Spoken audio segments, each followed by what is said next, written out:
Kalau kita masuk ke bidang trading ini, dari dulu itu ada sebuah pemahaman ya terkait dengan 3 pilar. Nah, kalau di bahasa Inggrisnya orang sering menyebut dengan the triangle of successful trading.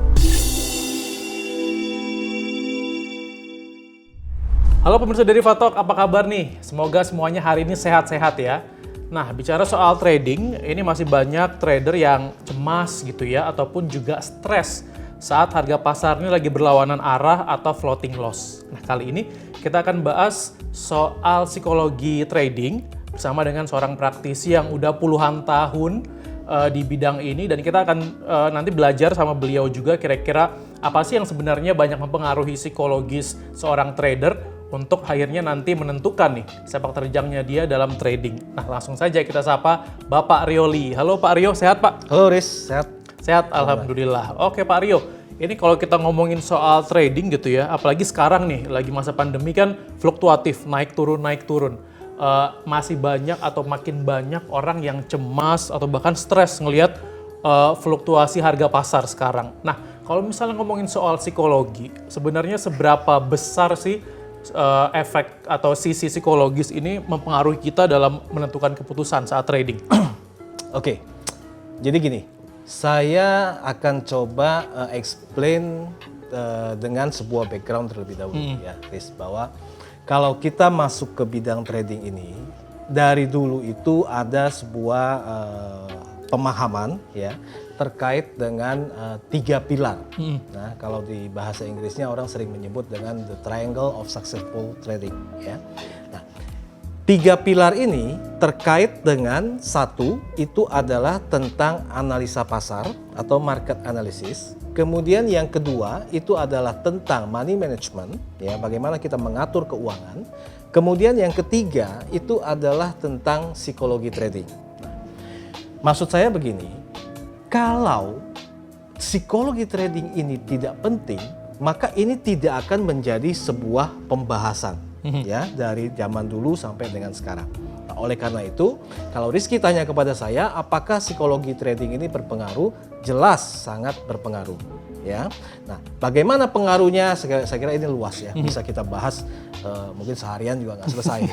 Panjangan gitu ya. Gitu.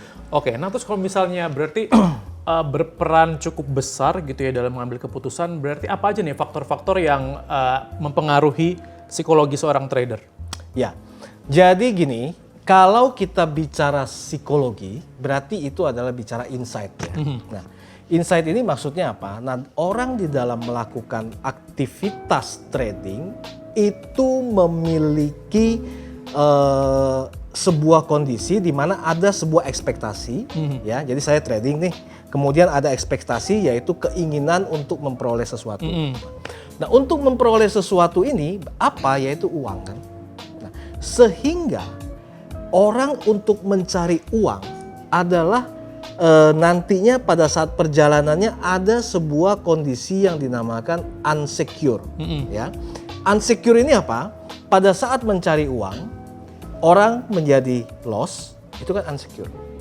Kemudian orang sudah profit ya, jadi pelaku transaksi ini sudah profit, kemudian profitnya berkurang, juga adalah unsecure. Nah, unsecure ini menimbulkan kecemasan ya. Kecemasan mempengaruhi keputusan. Nah, inilah yang dikatakan dengan psikologi trading sebenarnya. Nah, untuk itu kalau kita memahami ini, ya masalah psikologi trading ini secara secara serius kita coba untuk pelajari, kemudian memiliki awareness di sana, maka kecenderungan kita untuk di dalam transaksi lebih smooth, lebih lancar, menghasilkan apa yang kita inginkan jelas lebih tinggi. Oke, jadi mulai kebayang nih ya. Jadi misalnya saat lagi profit, ini kan pasti secara psikologis, apalagi buat yang baru, kita pasti pengennya nambah terus. Terus kalau lagi loss juga ada kecenderungan buat berhenti atau buat stop, bahkan mungkin kapok gitu bagi yang baru ya. Nah, ini kan secara nggak langsung berarti mempengaruhi psikologis kita. Nah, ini berarti untuk sampai akhirnya kita bikin keputusan yang nggak terpengaruh sama emosi, ini seperti apa? Ya, jadi kalau kita mau bilang dalam trading itu keputusan kita itu tidak terpengaruh oleh emosi, menurut saya itu hal yang agak sulit ya. Karena kita ini kan manusia.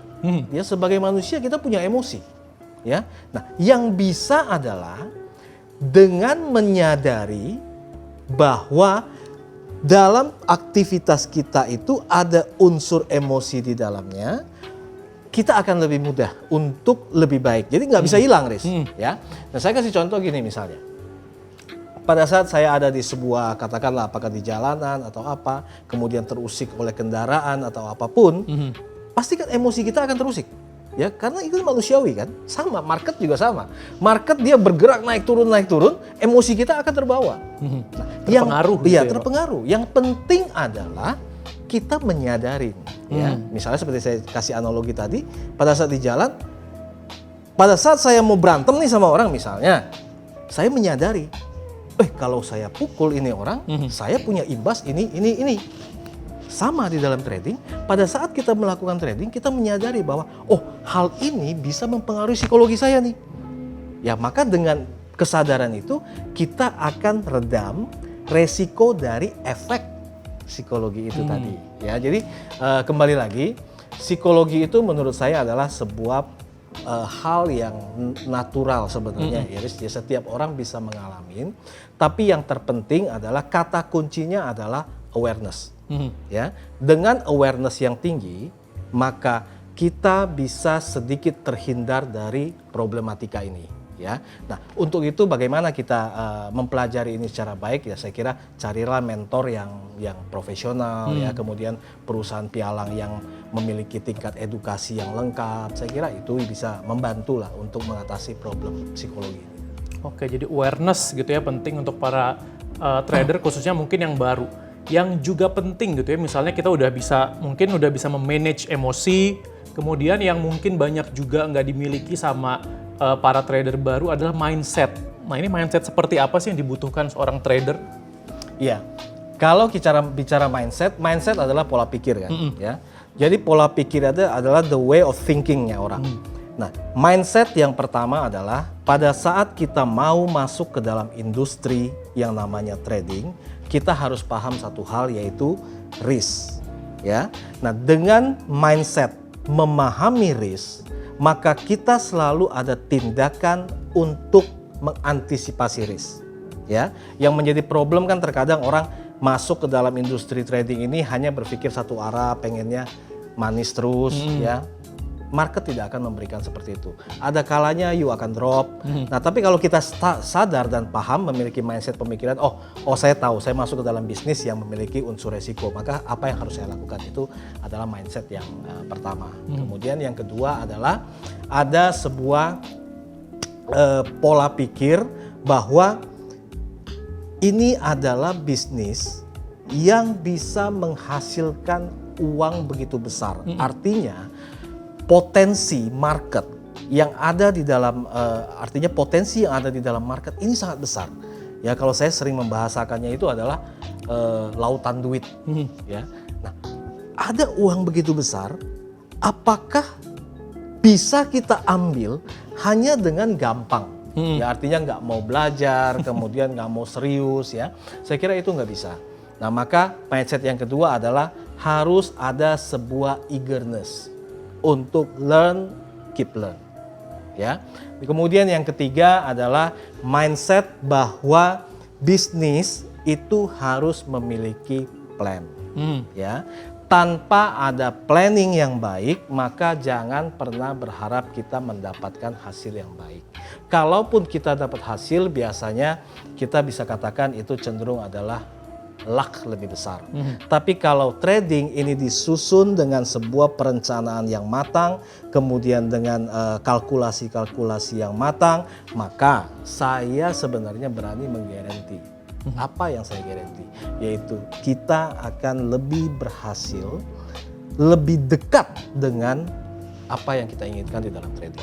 Ya, saya kira itu saja 3 poin yang perlu dipegang, ya. Jadi kita harus keep learn, kemudian understand the business, kemudian keep consistent, ya. Kalau kita bicara trading plan itu lebih kepada konsistensi orang saja.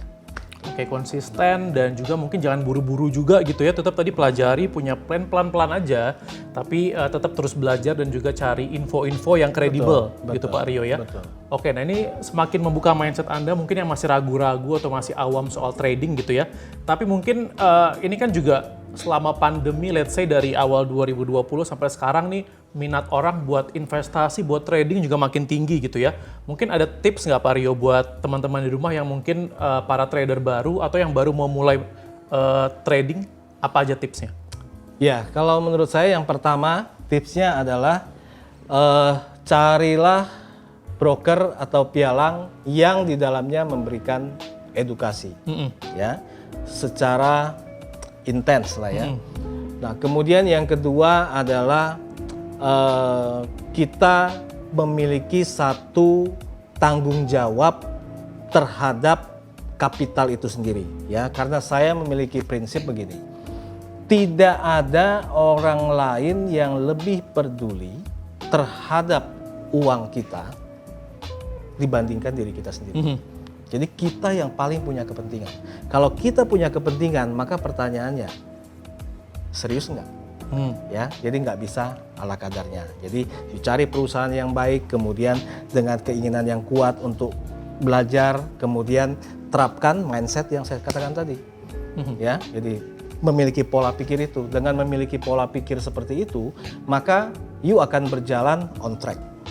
Ya, kalau kita berjalan on track, maka apapun kesalahan, kita cepat untuk kembali ke track.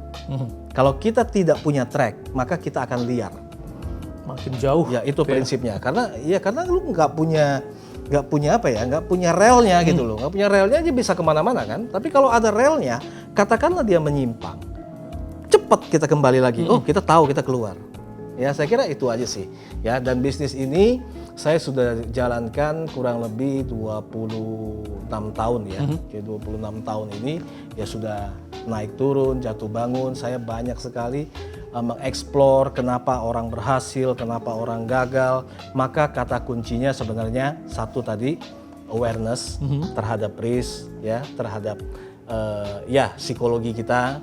Kemudian yang kedua adalah keep consistent. Ya, itu yang membuat seseorang tetap bisa survive di dalam bisnis ini. Ya, gimana? Sudah semakin yakin untuk mulai trading? Nah, tadi tips-tips dari Pak Rioli ini bisa Anda pikirkan, mulai bikin plan, kemudian juga ketahui juga resikonya seperti apa, supaya nanti saat bikin keputusan gitu ya, tidak akan terpengaruh sama faktor-faktor eksternal dan juga internal. Dan demikian diskusi kita pada hari ini. Pak Rioli, terima kasih sekali atas informasinya Pak. Semoga bisa bermanfaat untuk kita semua. Terima kasih dan sampai jumpa di episode berikutnya.